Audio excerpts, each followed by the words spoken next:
영원한 생명. 여러분, 우리가 죽어서 하늘나라로 이사가기 전에 이곳에 살고 있는 동안에 하나님이 먼저 우리 안으로 이사해 오셨다. 할렐루야. 바로 예수님의 이게 십자가의 능력이에요. 십자가의 부활의 영광인 것입니다. 바로 그분이 십자가의 부활의 영광으로 인해서 보좌 앞으로 가셔서 우리에게 참 생명을 가지고 이 안으로 쑥 찾아오셨다. 할렐루야. 그분이 먼저 이사 오신 거예요. 그래서 성령을 우리 안에 부어주시는 것입니다. 할렐루야. 바로 그분, 그렇기 때문에 이제부터 우리가 사는 건 뭐예요? 그런즉 이제 내가 산 것 아니요 오직 내 안에 예수께서 사신 것이라. 여러분, 갈라디아 2장 20절에 이제 분명해지잖아요. 그것이 뭘 의미하는지를. 바로 이것이 바로 그분이 성령 우리 안에 보내주심으로 그 진짜 생명을, 예수의 생명을 우리 안에, 우리의 생명은 저 위에 갖고 계시고 예수의 생명으로 이 땅을 살아가게 하시니 얼마나 영광입니까? 할렐루야. 왜 그렇게 함으로 우리가 이제는 뭐예요? 이제는 내가 사는 게 아니라 오직 내 안에 계시는 예수 위에 사는 것이라. 그 예수 생명으로 살아갈 때 우리는 사단이 주는 나라고 하는 이 나라는 걸 이겨낼 수 있고, 이 나의 문제를 극복해낼 수 있고, 이 나라는 것으로 말미암아 일어나는 모든 것들을 초월해서 이겨낼 수 있는 이 생명의 능력을 주셨다. 할렐루야. 자, 그러면서 더 감사한 건 뭐예요, 여러분? 우리가 그래서 이 땅에서 이 십자가, 우리는 고난을 받습니다. 이 십자가를 자꾸 십자가 그러니까, 아이고, 예수 믿는 거 힘들어. 예수 믿으면 전부 내 거 버리라고 그러지, 내려놓으라 그러지. 어떤 사람은 그래요. 예언 기도를 해주는데 말이에요. 자꾸 저 성령께서 뭐냐면 더 내려놓으라 그러니까 어떤 젊은이가 그러더라고. 제가 뉴욕에서 집회에서 이 설법대를 하고 콜롬비아 로스쿨 나왔어요. 그럼 아주 최고지요. 그런데 이 사람이 취직을 못했어요. 작년 여름인데 하도 이제 안 좋으니 경기가 안 좋으니까 로펌에 당연히 취직하자고 결혼해가지고 애까지 낳는데 너무너무 힘든 거야. 그래서 나 두 부부가 막 이 집회에서 막 그냥 울부짖는데 막 그 부인이 막 저번에 막 정신이 들 정도로 막 울부짖더라고. 너무 힘드니까 1년 동안을 백수로 지냈다는 거예요. 졸업하고 나서. 너무너무 힘든 거예요. 그런데 이 기도를 해주는데 자꾸 더 내려놓으라고 그러니까 이 청년이요. 기도를 받다가 눈을 똑바로 뜨고 저를 쳐다보고 그래요. 장로님, 저는 다 내려놨거든요. 더 내려놓을 게 없어요, 저는 내려놓을 게 더 이상, 더 내려갈 데도 없어요. 그러더라고요. 예. 그런데요, 참으로 놀라운 거는, 그 청년이 어쨌든 나중에, 저를 통해서 이 취업이 됐습니다. 저를 통해서. 예? 다 내려놓으라고 그랬더니, 나중에 그러더라고요. 그때 그 기도가 얼마나 감사했지. 더 내려올 게 없다고 제가 그랬는데, 나중에 집에 가서 기도하고 그러는데, 정말 자기 안에 있는 이 나가 너무 강해서, 정말 내 안에 내가 너무도 많아. 주님이 쉴 곳이 없네. 복음성가 있잖아요. 자, 그래서 여러분, 우리는 그렇게 자꾸 내려놓으라고 그러는데, 여러분, 이게 내려놓기 힘든다고 생각하지만, 이것이 다 뭡니까? 이것이 끝이라면, 크리스찬 정말 힘들어서 못 해먹어, 이거. 너무나 힘들어져. 이게 끝이 아니다, 이 말이에요, 여러분. 그렇기 때문에 이것은, 아까도 얘기했죠. 제가 시작할 때 얘기한 게 바로 그거예요. 십자가가 우리의 중심 사상이지만 이것이 센터에 있는 것이지만 이것이 끝이 아니요. 이것이 시작이다. 할렐루야.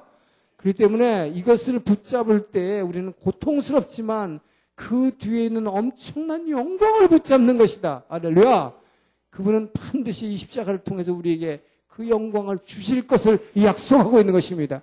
그 영광은 영원한, 나중에 우리가 하늘나라로 이사 갔을 때 그 영원한 영광뿐만이 아니라 예수 생명을, 성령을 우리 안에 주심으로 말미암아 이 땅에서 누릴 수 있는 하나님 나라의 영광인 것입니다. 할렐루야. 그렇기 때문에 이 땅에서 흔들리지 말라는 거예요. 울지 말라는 거예요. 좌절하지 말라는 거예요. 절대로 정말 스스로 목숨을 끊지 말라는 것입니다. 왜요? 바로 그 예수 생명이 여기 있는데, 예수 생명이 있는데, 그렇기 때문에 세상은 뭐예요? 세상은 성령을 알지 못하느니 그를 받을 수 없다고 얘기하고 있습니다. 분명히. 왜 받을 수 없어요? 세상 사람들은 그 성령을 보지도 못하고 알지도 못함이니라. 그러나 너희는 그를 아나니. 할렐루야. 그렇기 때문에 예수를 믿음으로 말미암아 예수 믿는 자에게 바로 그 예수님은 십자가를 지시고 보좌 옆에 가신 그분은 우리에게 성령을 부어주시기를 원하시는 것입니다. 할렐루야! 그렇기 때문에 반드시 여러분 이제 사도행전 계속해서 보면 이 사도들의 활동은 뭐예요? 만난 사람한테 당신 성령 받았냐 물어봐요. 예수 믿느냐고 물어보지 않습니다. 그랬더니 뭐예요? 예수를 분명히 믿었는데 나는 예수도 알고 성경도 아는데 뭐예요? 성령은 들어보지도 못했습니다는 고백을 계속 듣게 이 사도행전 나오잖아요. 예. 그래서 뭐 그런 사람에게 안수해 주니까 성령이 임했다. 할렐루야! 자, 그렇기 때문에 여러분 이 성령은 우리한테 반드시 받아야 되는 것입니다. 그래서 우리 이 성령 세례를 받아야 되는데 자, 이 성령 세례는 지난번에도 한번 잠깐 얘기했어요. 우리가 예수를 믿음으로 복음을 하나님의 말씀을 믿음으로 말미암아 말씀이 영의 통로이기 때문에 이 말씀인 복음을 아멘 주는 그리스도시요 살아계신 하나님을 믿습니다라는 이 고백, 이 믿음의 고백을 통해서 이 말씀의 주인이신 그의 영이 이 말씀이라는 채널, 통로를 통해서 보좌에 계신 주의 영이 뭐예요? 내가 말씀을 아멘 하고 먹었더니 그 말씀의 주인이신 주 예수의 영이 이 안으로 쑥 들어온 것입니다. 말씀을 타고 우리 안으로 들어온 것입니다. 할렐루야! 자, 여기서 성령이 내줍니다. 우리 안에 와 계세요. 이미 들어왔어요. 근데 전에도 얘기했지만 이것은 뭐야? 작은 씨앗으로 들어왔기 때문에 이 씨앗은 마치 죽음같이 이렇게 있어서 뭐예요? 이게 아직 열매가 안 맺었기 때문에 포도송이가 안 맺었기 때문에 새콤한 맛이 안 난다 이 말이에요. 그렇기 때문에 우리가 못 느낄 뿐이지 분명히 성령이 와 계십니다. 자, 그래서 주님은 우리에게 그 내주하시는 성령님은 이 안에서 우리를 자라게 하고 우리를 변화시키지만 진짜로 뭐야? 위에서부터 자꾸 이렇게 부어주시기를 원하시는 거예요. 그렇기 때문에 성령이 처음에 안에 내주하신 성령님과 이제는 위로부터 부어주시는 위로부터 내리는 성령을 받아야 된다. 할렐루야! 그래서 우리는 이 위로부터 내리는 성령, 이걸 성령 세례라고 그래요. 특별히 성령 세례라. 그래서 물론 신학자들 간에는 우리가 처음에 예수를 아멘 영접할 때 이미 성령 세례를 받았기 때문에 또다시 성령 세례 필요 없다고 얘기하는 사람들도 있습니다만은 이 사도행전을 보면 분명한 것은 뭐 예수 믿었는데도 너 성령을 아느냐? 그러고 자꾸 성령 세례를 준다 이 말이에요. 예. 왜요? 이렇게 할 때 진짜 변화가 일어나기 때문에. 할렐루야! 자, 그래서 이 위로부터 부어지는 성령, 이 위로부터 부어지는 성령은 그 크게 뭐 여러 가지 역할이 있지만 크게 두 가지 역할이 있습니다. 이 위로부터 주어지는 성령의 두 가지 역할은 첫째는 뭐냐면 우리가 능력을 받아요. 그래서 뭡니까? 이 능력을 받아서 표적과 기사를 행하죠. 그래서 병 고치고 귀신 쫓고 하는 능력을 행할 수도 있지만 그러나 더 중요한 건 뭐 이런 능력을 행하는 성령 세례를 통해서 능력 행하는 것도 진짜 중요하지만 이 성령 세례를 통해서 하나님의 영의 임재입니다. 이 하나님의 영의 임재. 자, 이 임재를 통해서 실제로 우리 안에서 뭘 느끼게 되느냐? 우리가 막 그러니까 막 그냥 뭐 그냥 불 같은 게 내려가지고 뭐 펄펄 뛰고 뭐 이렇게 해서 이런 게 중요한 게 아니라 하나님의 영의 임재로 말미암아 하나님은 뭐예요? 하나님은 사랑이시라. 할렐루야. 그렇기 때문에 이 성령 세례를 통해서 그분의 사랑이 내 안에서 뭉클뭉클 일어나기 시작합니다. 할렐루야. 여러분 이 주의 영, 사랑의 영을 체험하기를 주의 이름으로 축원합니다.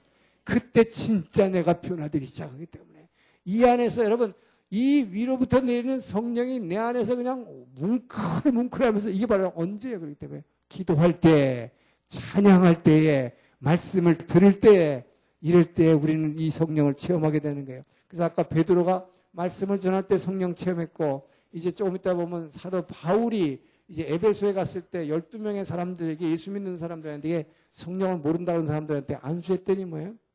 바로 이 영이 임재한 것입니다. 그럴 때 그들이 이 회개하고 통곡하며 주님을 찬양하게 되고 그때부터 진짜 예수님의 제자가 되는 것입니다. 할렐루야! 바로 우리는 그렇기 때문에 이 성령을 받아야 되는 거예요. 자, 그래서 이것이 얼마나 감사한 일인지 모르는 것입니다. 그래서 정말 우리는 이 갈라디아 2장 20절의 말씀을 이 복음성가 있잖아요.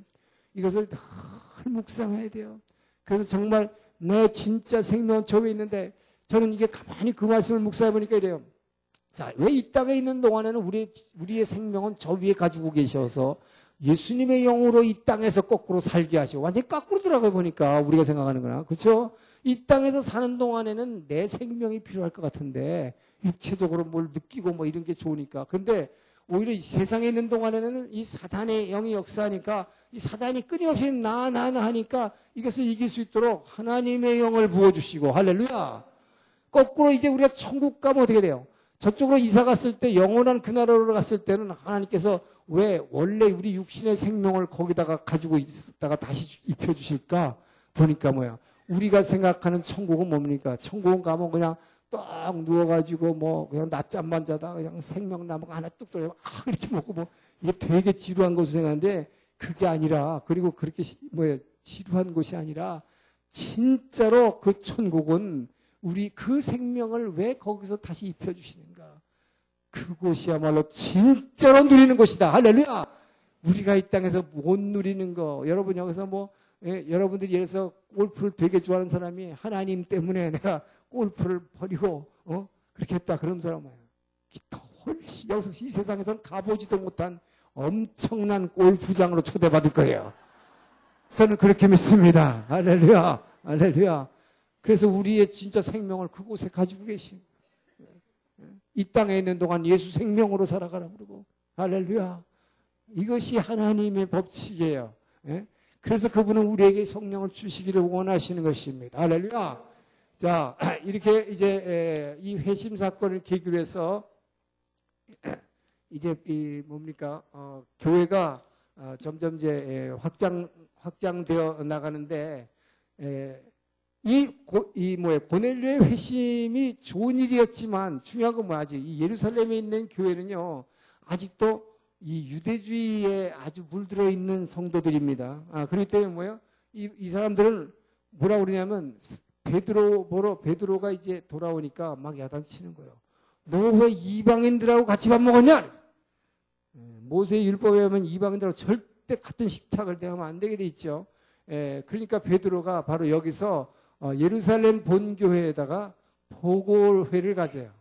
이 보고회를 가는데 이 보고에서 무슨 얘기 있겠어요? 지금 일어난 일을 다 얘기하는 거예요. 그래서 이 본교회에서는 이제 무슨 말인지 알아들었습니다. 그래서 베드로가 그럴 수 있겠다. 이방인들이 그렇게 이방인들도 이렇게 성령 세례를 받는구나. 믿음으로 말미암아 이 예수를 믿음으로 말미암아 성령이 임하는구나라는 것을 알게 됐어요. 그러고 나서 이제 드디어 안디옥 교회가 탄생하게 되는 것입니다. 자, 그래서 교회가 확장되는 것은 바로 이 안디옥이라고 하는 곳에, 수리아의 안디옥에 예루살렘에 있던 본교회만 있었는데 이제는 뭐예요? 예루살렘과 온 유다와 사마리아와 땅끝까지 지나가기 위해서 하나님께서는 안디옥 교회를 개척하게 하시는 거예요. 이 교회가 어떻게 개척됐냐면 스데반의 순교로 말미암아 이제 박해가 일어났을 때에 막 이렇게 흩어졌죠. 흩어질 때에 어떤 사람들이 했냐 그러더니 요 구브로 섬이죠. 이게 구브로 섬. 이 구브로라는 게 오늘날 사이프러스입니다. 구브로 섬에 있는 사람들하고 오늘날 여기 리비아에 있는 구레네, 예수님 십자가일 때 구레네 시몬이라는 사람이 지나가다가 대신 집어진 사람이 이 구레네죠. 이게 오늘날 리비아에 있는 구레네. 이 구레네 사람들과 구브로 사람들이 예루살렘 교회에서 이제 은혜 받고 예수 믿고 있었는데 박해가 일어나니까 이들이 다시 흩어지면서 어디로 갔냐? 안디옥이라는 지역으로 갔다는 것입니다. 이곳에서 예수를 전했더니 많은 사람들이 예수를 믿고 와서 교회가 탄생한 것입니다. 자, 그랬을 때 이 예루살렘 교회에서는, 본교회에서는 바나바를 목회자로 파송한 것입니다. 그래서 바나바를 파송해서 이 바나바가 예루살렘 교회의 안디옥 교회의 당회장이 된 거예요. 자, 당회장이 됐는데 이 바나바는 전에부터 누구를 눈여겨봤습니까? 바로 얼마 전에 회심했던 이 사울이라는 사람이 엄청나게 성경에 대해서 박식하고 정말 하나님을 사랑하는 사람이라는 걸 알게 됐어요. 그리고 예수님을 직접 만난 사람이기 때문에 그 사울의 눈여겨봤어요. 그래서 그 사울의 고향이 근데 어디냐? 바로 이 안디옥 바로 옆에 있는 다소라는 요 마을이 바로 요 옆에 있기 때문에 거기에 다소에 이제 사울이 거기 가 있었어요. 거기 가 있는 사울을 데려다가 1년간 사울을 데려다가 공동 목회했다고 되어 있습니다. 이 공동으로 목회를 하고 나서 이제 예루살렘 교회에서 어떤 선지자가 와가지고 예루살렘에 큰 기근이 들 것이라는 예언을 했어요. 예언을 하니까 진짜 이제 예언대로 예루살렘에 기근이 들었습니다. 그랬을 때 이 안디옥 교회가 벌써 이 비전 교회가 헌금을 모아가지고 바나바와 사울을 예루살렘에 파송해서 헌금을 전달합니다. 자, 이렇게 헌금을 전달하러 왔는데 놀라운 것은 그때 무슨 일이 일어나냐? 2차 박해가 일어난 거예요. 이때 이제 하나님께서 확 흩으시는 것입니다.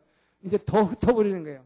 이 2차 박해라는 건 누가 박해하느냐? 전에는 말을 좀 샬라샬라하고 발음이 좀 안 좋은 사람을 박해했는데 이제 그게 아니라 헤롯 왕이 들고 일어나는 거예요. 헤롯 안티파스. 이 헤롯 안티파스 1세입니다. 성경에는 1세 이 사람 표현을 안 하지만 이 1세가 바로 세례 요한을 목줄여서 죽였던 사람이에요. 이 사람이 바로 이제 누구를 죽이냐 하면은 바로 예루살렘 교회에서 12사도 중에 대표적으로 한 사람을 먼저 죽이는데 그것이 세베대의 아들 야고보. 이 야고보가 누구예요? 요한복음의 저자인 요한의 형제 야고보인 것입니다. 어떤 사람이었어요? 예수님이 여리고성으로 들어가면서 십자가를 지러 이제 막 예루살렘으로 들어가기 전에 여리고성에서 뭐라고 그랬어요? 내가 십자가를 지고서 죽어서 살아야 된다 그래 부활해야 된다 그랬을 때 그 어머니가 양쪽으로 데려왔어요. 오른쪽에 왼쪽에 했던 사람이 바로 네가 이 잔을 마실 수 있느냐 하더니 마시고 말고 했던 사람이 바로 진짜로 그 예수님의 잔을 제일 먼저 마시게 된 것입니다.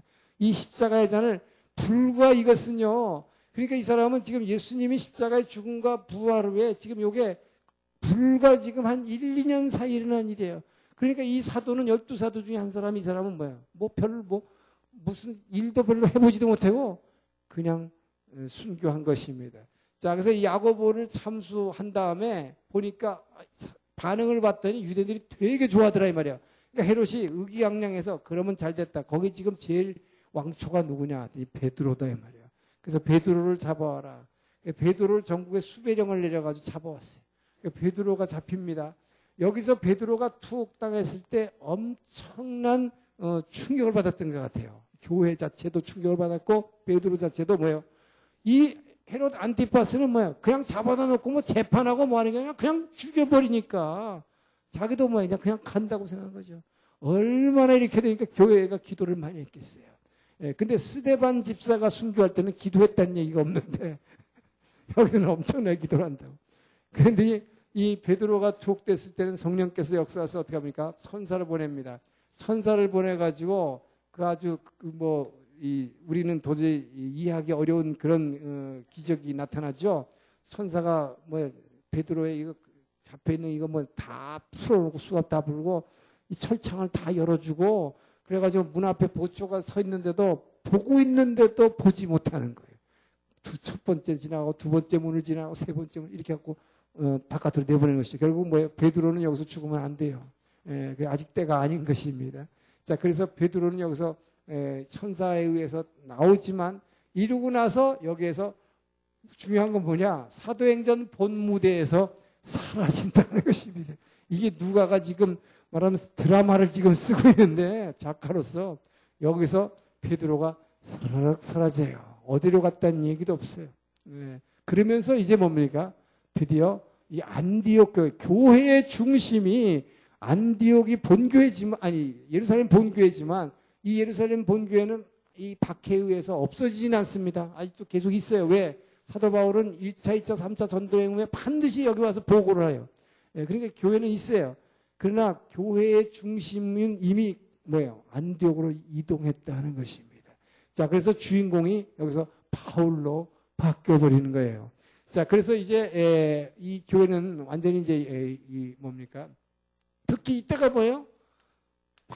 바나바와 사울이 지금 이 안디옥 교회의 헌금을 가지고 기근에 처한 예루살렘 형제들을 돕기 위해서 헌금 보내주러 왔는데 여기서 뭘 본 거예요? 못 볼 걸 봤어요. 여기서 보니까 자기도 옛날에 이렇게 박했는데 헤롯이 그냥 와다 교회 지도자들을 막 잡아 죽이고 가두고 할 때 그래서 얼른 돌아갑니다. 이 돌아가서 금식하며 기도할 때 왜 이 박해를 받기 때문에 그럴 때 뭐예요? 바울과 바나바를 따로 세우라라는 성령의 음성이 선교여행을 시작하게 하는 것입니다. 자, 그래서 이제 선교여행이 시작되는 거예요. 자, 이 선교여행 1차, 2차, 3차 여행이 시작되는 것입니다. 자, 1차 여행이 시작되는데 자, 이 1차 여행이 시작되는 것을 AD 47년에서 48년경으로 봅니다. 이 연도는 제가 전에 얘기했지만 너무 그렇게 매이지 말라고 그랬어요. 비슷하게 이 전후라고 생각하시면 돼요. 그래서 1차 여행을 이제 시작하게 되는데, 제일 먼저 1차 여행에서는 어디로 갑니까? 구브로라는 것을 먼저 갑니다. 바울과 바나바가 자 구브로를 가요. 구브로 가는데 바나바의 조카인 마가 요한, 마가복음의 저자인 마가를 데리고 갑니다. 그래서 이제 구브로라고 하는 섬으로 제일 먼저 갔어요. 배 타고. 그래서 이곳에 가가지고 구브로에서 누구를 전도하느냐? 제일 먼저 총독을 전도합니다. 이 총독, 이 서기오 바울이라고 하는 총독을 전도하는데 계속 방해하는 자가 있어요. 이름은 예수예요. 바예수. 바예수라는 건 예수의 아들이라는 뜻입니다. 이 바예수라는 무당이 계속 따라다니면서 총독이 예수 믿으려고 영접하려고 그러면 자꾸 못하고 하니까 바울이 이 사람을 저주하죠. 저주하니까 자기가 바울도 뭐예요? 잠깐 눈 멀었었죠. 이 사람은 잠깐 눈물게만 당분간 눈물겠다 그랬어요. 당분간 눈물겠습니다. 근데 사도 바울이 볼 때는 당분간이지만 남들이 볼 때는 이게 언제까지인지 몰라. 그러니까 사람들이 엄청나게 두려워서 할 때 뭐예요? 총독이 이것을 보고 예수 믿었다는 것이다. 할렐루야. 예수 믿게 하는 것도 여러 가지더라고요. 그러니까 생명을 살려냄으로써 믿게 하는 게 있고 이렇게 두려움으로 믿게 하는 게 있다는 것입니다. 자, 그리고 나서 지금 여기서 보면요. 총독 서기오 바울을 전도하는데 여기서 이제 사도 바울의 선교 전략이 드러나는데 이 바울의 선교 전략이 몇 개 나옵니다. 자, 바울은 이 전도 여행을 함에 있어서 바울의 선교 전략이 있어요. 선교 전략인데 첫 번째 어디야? 바울은 선교할 때 제일 먼저 어때요? 아주 중요한 전략적 요충지를 간다는 것이에요. 전략적 요충지를 목표로 하고 가는 것입니다. 그래서 전략 요충지로 가는 게 이제 마게도니아에서 전략 요충지는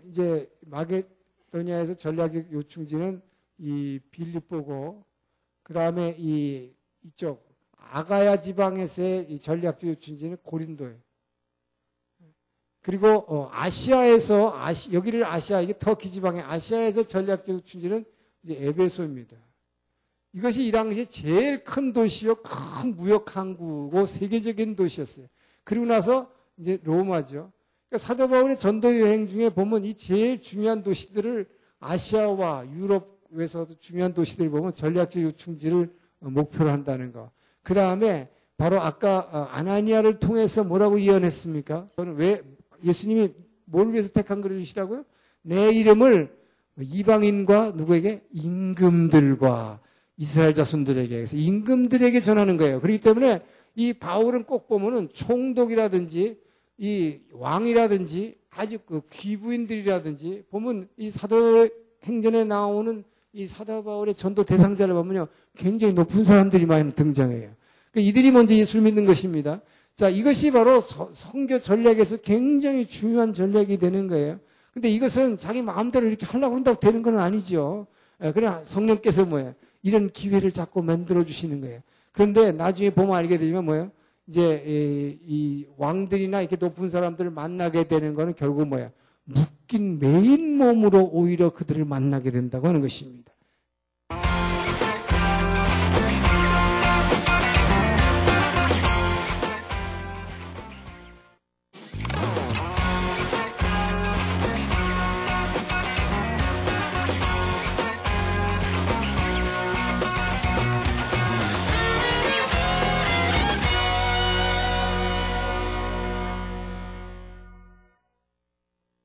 아나니아를 통해서 뭐라고 예언했습니까? 저는 왜 예수님이 뭘 위해서 택한 그릇이라고요?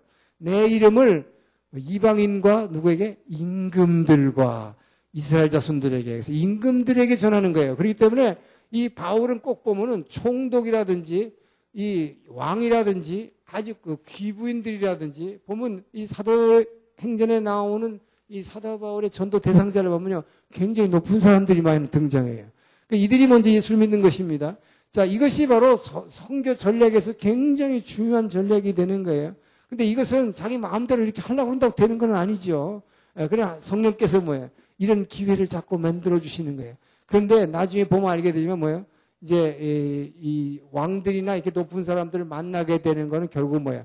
묶인 메인 몸으로 오히려 그들을 만나게 된다고 하는 것입니다. 자, 그래서 성령께서 이렇게 주시는 대로 하는, 그리고 다른 사람이 전도하지 않은 것, 즉 복음이 안 들어간 곳만 가는 것이죠. 자, 복음이 안 들어간 것.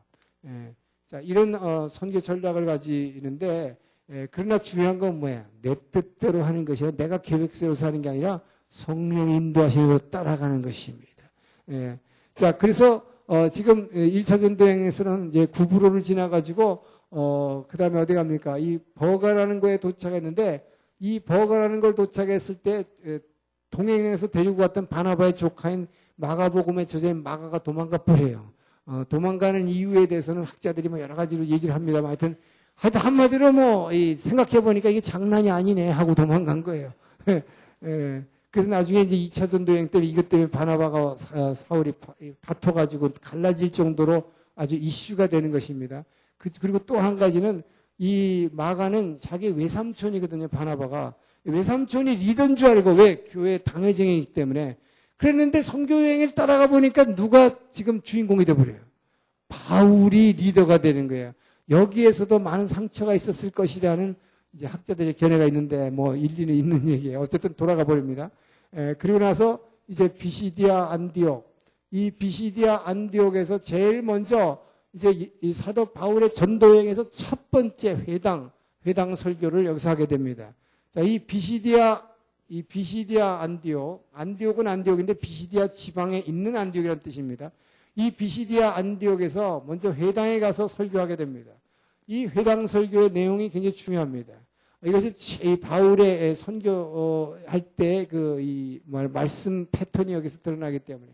자, 바울은 이 설교할 때 어떻게 이방인들한테입니다. 이게 유대인들이 아니에요.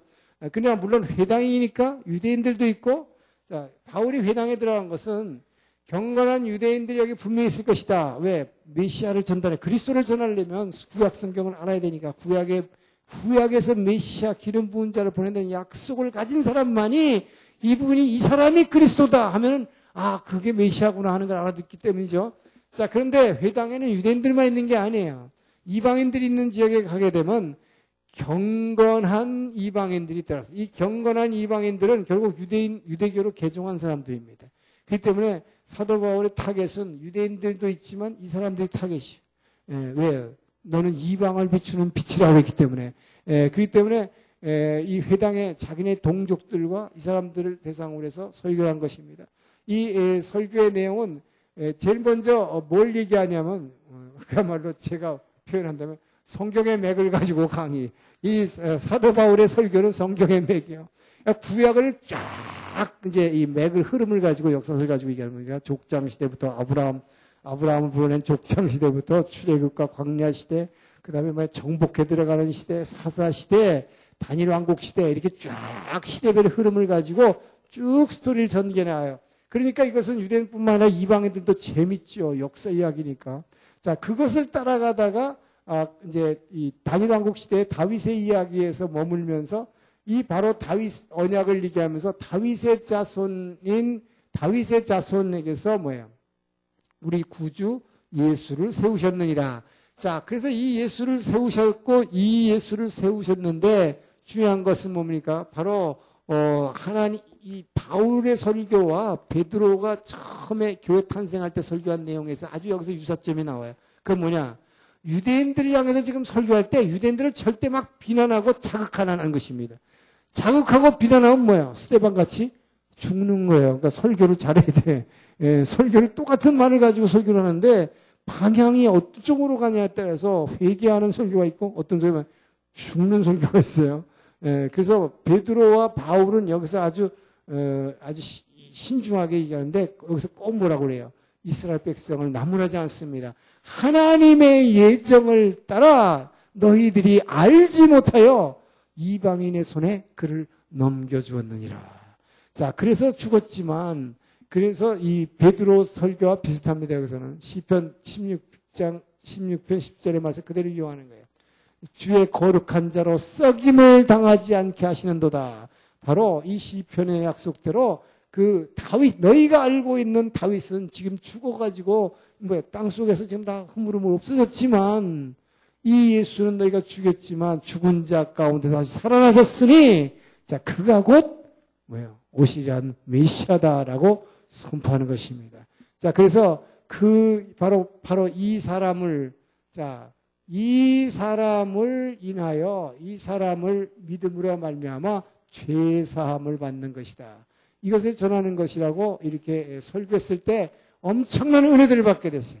그래서 여기는 유대인들뿐만 아니라 이방인들도 이 말씀에 막 굉장한 은혜를 받았습니다.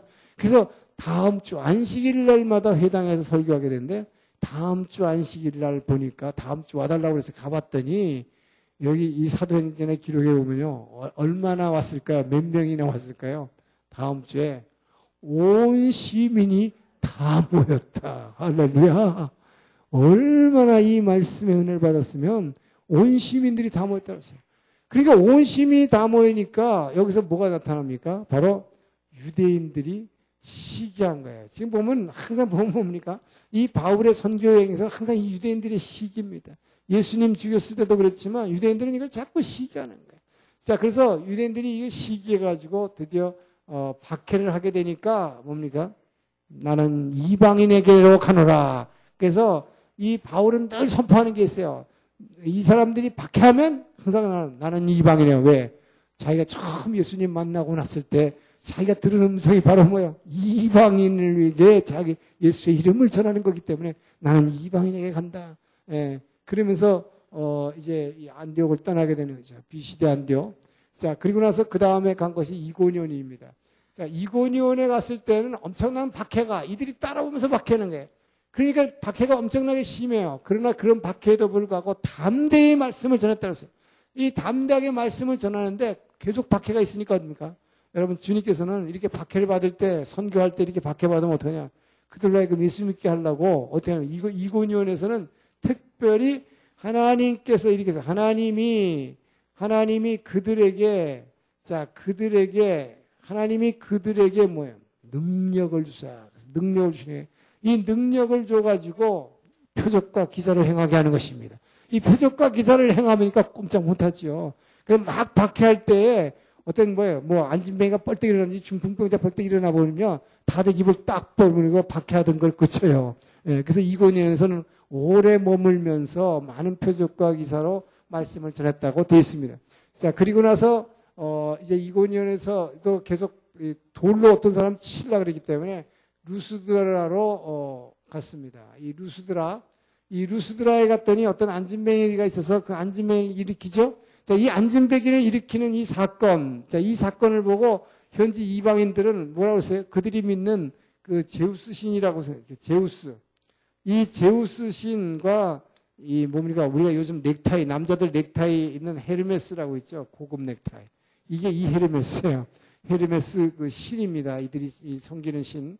그래서 말하는 신, 바울이 설교를 하니까 헤르메스, 그 다음에 바나바는 제우스 신, 그래가지고 그 앞에다가 소를 들고 와서 제사 지내려고 살아있는 신이 왔다고 그래가지고 생각해보세요. 이방 사람들이 볼 때는 안진뱅이가 일어난다는 건 있을 수 없는 일이기 때문에 이게 살아있는 신이에요. 그러니까 이게 제우스하고 헤르메스니까 그 앞에다 제사 지낼 때.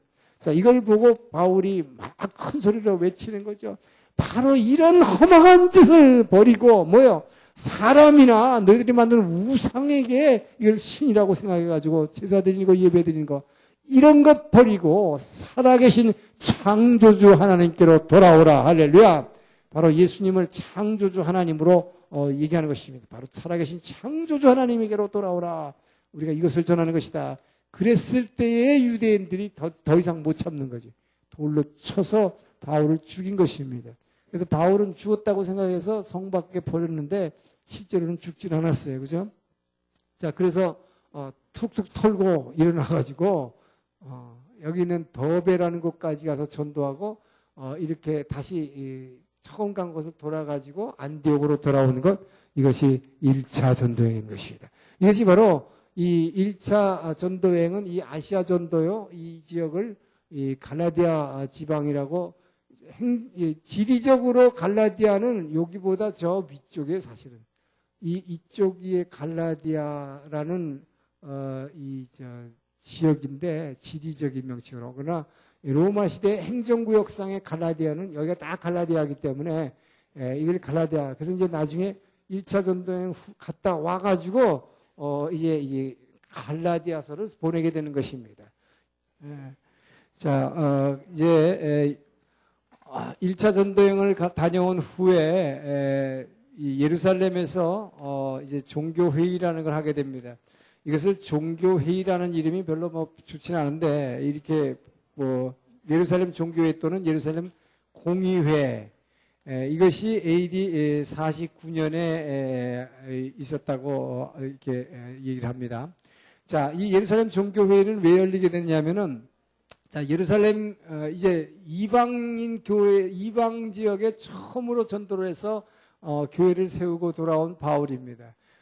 여기에 대해서 예루살렘 본교회에서 어떤 사람이 안디옥 교회로 와가지고는 막 이렇게 휘저놓는 거예요. 뭘 휘저놓느냐? 예수를 믿음으로 말미암아 구원받는 것만으로는 안 된다는 거예요. 그것만 갖고는 안 된다는 것입니다.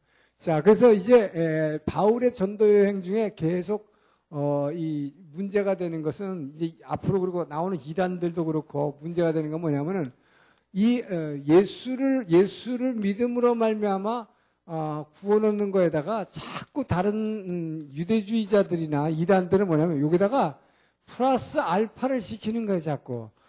이게 이제 문제라고 하는 것입니다. 그러니까 구원이라고 하는 것은 예수를 그냥 믿음으로 말미암아 구원 얻는 게 아니라 뭔가 해야 된다는 거예요, 플러스. 이게 이제 이단들과 유대주의자들의 주장인 것입니다. 지금 여기서는 유대주의자들이 와가지고 뭐라고 얘기하냐면 예수를 믿긴 하지만 그 이방인들도 구원받으려면 여기다가 모세의 율법을 지켜야 된다는 거죠. 그러니까 이게 모세의 율법의 행위를 해야만이 되지. 그렇기 때문에 뭐 다른 거 둘째 쳐놓고 무조건 할례 받아야 된다는 것부터 시작하는 것이죠. 자, 할례 받는 거, 음식 먹는 거, 뭐 여러 가지 이 레위기에서 얘기하는 유대인들이 지킬 아주 까다로운 습관들이 있습니다. 이걸 다 지키라는 것이죠. 자, 여기에 대해서 사도 바울은 이것이 필요 없다고 하는 주장인 것이죠. 그래서 오직 예수를 믿음으로 말미암아 구원받는 것이 어떤 우리의 행위로도 선한 행위로 구원받는 것이 아니다. 라는 주장을 하게 되는 것입니다. 그것이 바로 이 갈라디아서를 서신서를 쓰게 된 배경인 것이죠. 그래서 이 갈라디아서가 이제 서신서, 신약 성경 중에서 제일 먼저 쓰인 것으로 보는 것이죠. 그래서 이 갈라디아서가 바로 이제 AD 지금 1차 전도행 직후니까 AD 48년 경에 쓰인 걸로 봅니다. 즉 예루살렘 종교회의 직전에 보낸 것이다 라고 여겨진 것입니다. 여기에는 물론 뭐 남갈라디아설, 북갈라디아설 뭐 신학교에서 얘기하는데 그런 거 여러분 알 필요 없고 하여튼 이 갈라디아 지방에 보낸 것이다. 갈라디아에 있는 교회 1차 전도여행 지역에다가 보낸 것이다. 그래서 원론에서 중요한 것이 바로 예수를 믿음으로 말미암아 구원이다 하는 거. 그래서 이 말하자면 믿음에 의한 구원을 갖다가 얘기하는 것이 갈라디아서의 우선 핵심이죠. 율법의 행위가 아니라는 거. 그러나 여기서 우리가 이제 다음에 하겠지만 오늘날 예수 믿는 사람들은 너무 이걸 또 강조하다 보니까 맞아, 믿음만 있으면 되지. 내가 입으로만 이렇게 쭝얼거리면 되는 거지. 나의 행동은 하나 필요 없어, 구원받는데. 이렇게 생각하는 거예요. 근데 정말입니다. 이게 구원받는 것은 우리의 입으로 아멘 한마디로 좋게 해요. 우리의 어두움 가운데서 기이한 빛으로 하나님의 자녀로 구원받는 것은 우리 믿음 이외에는 아무것도 없습니다. 다른 행위가 필요 없습니다. 그러나 이제 성경은 뭘 얘기하려고 그러나 바로 이 서신서들은 뭘 얘기합니까? 믿음으로 말미암아 구원을 얻는 것이지만 구원받은 자들은 뭐예요? 이 땅에서 정말 그 천국을 예수님이 이 땅에 구원한 이유가 뭐예요? 이 땅에서부터 천국을 하나님 나라를 누리라고 주셨는데 그리고 영원한 천국의 소망을 우리에게 주셨는데 이 천국을 이 땅에서 누리는 그 삶을 누리려면 뭐예요?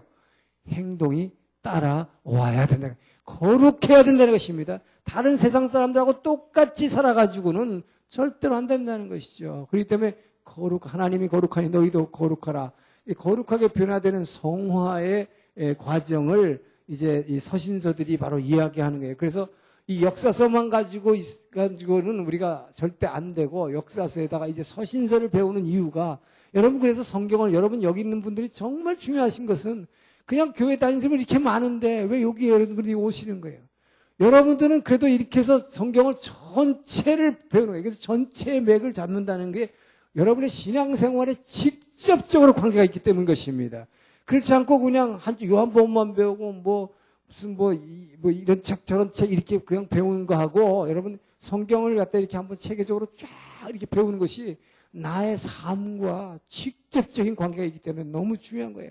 이 믿음의 자세가 달라지는 것입니다. 삶이 달라지기 때문에. 그래서 이제 바로 지금까지 역사서를 배웠고 역사서 다음에 이제 서신서를 배워야 되는 것이 이 예수 믿은 다음에 나의 삶이 어떻게 살아야 되는가. 그리고 마지막에 계시록을 하는 것은 그 목표가 뭐냐. 우리가 왜 자꾸 십자가를 지라 나를 부인하라 이렇게 힘들게 내려놓으라 하는 거예요. 그 목적이 최후의 승리를 얻기까지. 그렇기 때문에 우리 십자가는 뒤에 엄청난 영광의 삶이다. 이것이 우리가 달려갈 목표다 하는 것입니다. 이 목표가 없으니까 중간에서 자꾸 힘들다고 막 지쳐서 쓰러지고 그냥 막 쓰러지고 자빠지고 그냥 넘어져 버려 만세 불러버리고 만다 버려요. 예, 이 분명한 목표를 최후에 우리가 어디까지 가기 위해서 지금 예수 믿고 있는지 이걸 알려니까 이 전체 그림을 우리는 다 봐요. 그래서 성경에 맥을 잡는 게 필요하다는 것입니다. 할렐루야. 자, 이제 그리고 나서 이제 2차 전도 여행이 시작됩니다. 자, 2차 여행. 자, 2차 여행을 출발할 때 바로 마가 요한의 문제로 좀 다투죠. 그래가지고, 바울과 바나바가 갈라져가지고, 이제 바나바 대신에 실라와 함께 떠나게 됩니다. 자, 그래서, 실라와 함께 떠나는데, 바울의 전도 여행을 보게 되면, 바울은 반드시 뭡니까?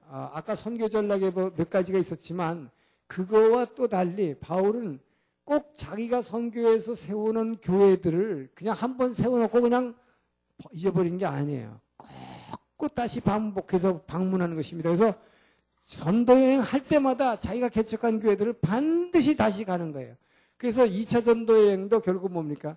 이 안디옥 교회를 출발해가지고 결국 이번에는 배 타고 가는 게 아니라 거꾸로 지난번에 전도했던 이 지역을, 갈라디아 지역을 이제 쭉 도보로 여행하는 거예요. 그래서 이 지역을 쭉 갑니다. 그래서 제일 먼저 루스드라로 가죠. 루스드라에서 누구를 픽업하냐면은 이 루스드라에서 디모데, 믿음의 아들 디모데를 픽업해요. 이 청년은 정말 경건한 청년인데 이 사람을 눈여겨봤던 그러니까 이 디모데도 뭡니까? 사도 바울이 루스드라에서 돌 맞고 하는 걸 다 봤을 거예요. 그러면서 이 디모데도 바울을 주시했고 바울도 디모데를 주시해가지고 디모데를 설득해가지고 선교여행에 동행하자 그래가지고 따라 나서는 것입니다. 자기의 모든 것을 버리고 이 디모데는 바울과 이제 예수님을 지금 따라서 같이 동행하게 됩니다. 자, 그래서 이 바울은 이 지역을 쭉 거쳐가지고 이제 아시아 지역을 여기가 아시아입니다. 이 아시아의 서해안에 있는 주요 도시들을 쭉 전도하기를 원했어요. 그래서 아시아를 전도하려고 그랬는데 뭐라고 그럽니까? 예수의 영이 아시아 전도를 막았다고 그랬습니다. 예수의 전도 영이 막았기 때문에 여기 있는 드로아라고 하는 곳에서 잠시 머물게 됐어요. 드로아에서 밤에 잠자고 있는 게 뭡니까? 꿈의 환상 가운데서 이쪽 마게도니아. 자, 여기가 에게해입니다. 이 에게해. 이 에게해, 이 큰 지중해에도 또 조그만 이름들이 있죠. 이 안에 있는 큰 게 이제 흑해, 블랙스인데, 이 에게해를 건너서 여기는 이 빌립보가 있는 이 지역을 마게도니아라고 그래요. 마게도니아. 그리고 요 고린도가 있는 여기 지역을 아가야라고 그러는데 이 아가야라고 하는 것이 에게해를 우리말 성경 번역하면서 이렇게 한 거예요. 아가야, 에게해입니다. 그래서 성경에서 이 바울이 얘기하는 큰 이제 지역별로 보게 되면 자, 여러분 이걸 알아야 돼요. 내가 마게도니아를 거쳐 아가야로 가려 할 때 그 얘기는 마게도니아에 있는 빌립보 교회 아가야를 가야 한다 그러면 고린도 교회를 얘기하는 것입니다. 그리고 아시아에 있는 교회를 아시아를 향해서 간다 그러면 에베소를 얘기하는 것이고 이렇게 지역별로 이렇게 얘기할 때 곧 큰 교회를 늘 바울은 염두에 두고 있었다 하는 것을 우리가 알아야 돼요. 그래서 이제 환상을 보고서 마게도니아에 있는 사람이 우리를 건너와 도우라 그래서 건너가는 거죠. 그래서 마게도니아를 건너가는 거예요. 그런데 마게도니아를 건너가면 여기도 여러 가지 도시가 있지만 이 중에 마게도니아의 가장 큰 도시가 빌립보라고 하는 것입니다. 그렇기 때문에 바울은 일로 가는 거예요. 건너갔을 때. 그래서 이 전략적인 도시를 먼저 갔다는 것이죠. 자, 그래서 빌립보에 갔을 때 여러분 이게 있습니다. 환상 가운데서는 어떤 남자가 건너오라고 그랬어요. 근데 그러니까 여러분 예언하는 사람은 당신 어디 가면 어떤 남자를 만날 것이요. 거기 가면 안내해서 이제 거기서 교회를 뭐 할 거라고 이렇게 예견했을지 모르겠지만 실제로 갔을 때는 남자를 만나게 누굴 만나요? 루디아라는 여성 비즈니스 워먼을 만나게 됩니다. 그러니까 뭐 환상에서 남자가 나왔으니까 꼭 남자가 나와야 되는 건 아니에요. 자, 그래서 여기서 뭐예요? 강가의 기도처에서 자주장사 루디아를 만나서 지금 이제 시간이 없기 때문에 뭐 빨리빨리 좀 진행하려고 하겠습니다. 자, 여기서 루디아를 만나서 이제 빌립보에서 루디아를 만나서 루디아의 집이 이제 말하자면 루디아가 영접을 함으로 자기네 집을 제공하죠. 아주 부자였습니다. 그러고 있다가 귀신 들린 여종을 고쳐줬더니 그 귀신 들린 어떤 여종의 주인이 걔가 점쳐가지고 자기 여종이 점쳐가지고 돈 벌었는데 수입이 없어지니까 고소해가지고 결국은 감옥에 들어가게 되죠. 여기서 바울과 실라가 투옥됩니다. 이들이 투옥됐을 때 여기서 찬양을 하게 돼요. 참 놀랍죠? 엄청나게 두드려 맞았다 그랬어요. 채찍에 맞았습니다. 그러나 감옥에 들어가서 찬양했을 때 이 감옥 문이 지진이 나면서 문이 무너지면서 열리면서 타러 갈 수 있었지만 간수가 그렇게 되면 자기는 자기 책임을 추궁당하기 싫어서 자결하려고 그럴 때 이 바울이 내가 여기 있다 그러면서 이렇게 하니까 너무 놀래갖고 그 간수가 이런 사람이 다 있나 싶어서 이건 정말 보통 사람이 아니구나. 그래서 어떻게 하면 구원을 얻을 수 있습니까? 라고 물어보는 것이죠. 자기 생명을 살려줬기 때문에.